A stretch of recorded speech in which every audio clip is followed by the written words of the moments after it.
All, fuck, Jesus fucking Christ. All aboard the Hot Mess Express. If you're new here, yes, this channel is for you. And if you're returning, I appreciate the loyalty. Today I'm going to be talking about some coping tips for self-harm. First off, what classifies as self-harm? I once heard the definition as any purposeful injury that leaves a mark for more than 2 hours. But I believe self-harm can be anything, whether it leaves a mark or not, that you do to intentionally harm yourself. This includes things like addictions, burning yourself, eating disorders.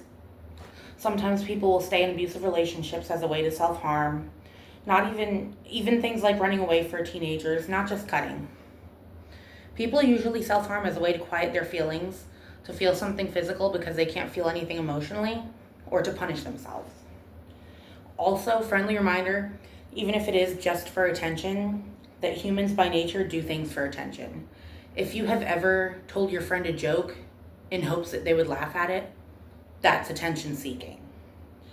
And also the stigma, like just ask the self-harming person what's wrong. If they feel they have to hurt themselves to get attention, then isn't that also a reason to worry? Okay, so now that we know what and why, let's get how to not do it. Tip number 1 is distract yourself with activities. I like reading a book.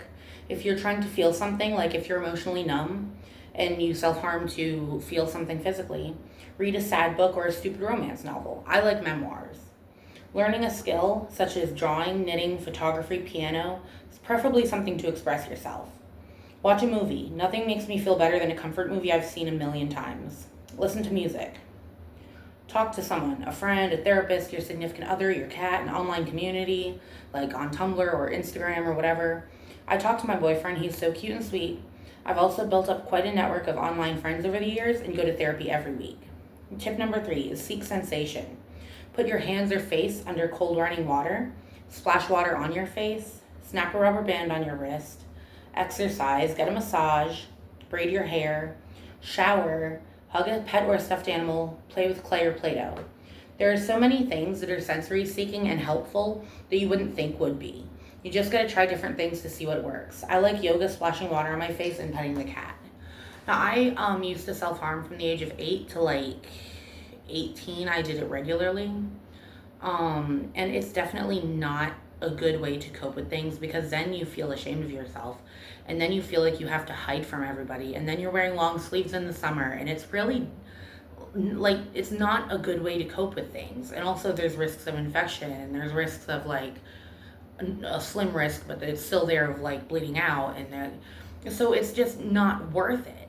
It's not worth it. There are so many other things you could do that will take your mind off things, that will soothe you, that will help you regulate your emotions and cope better than self-harming.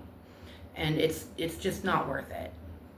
I don't know how to do an outro.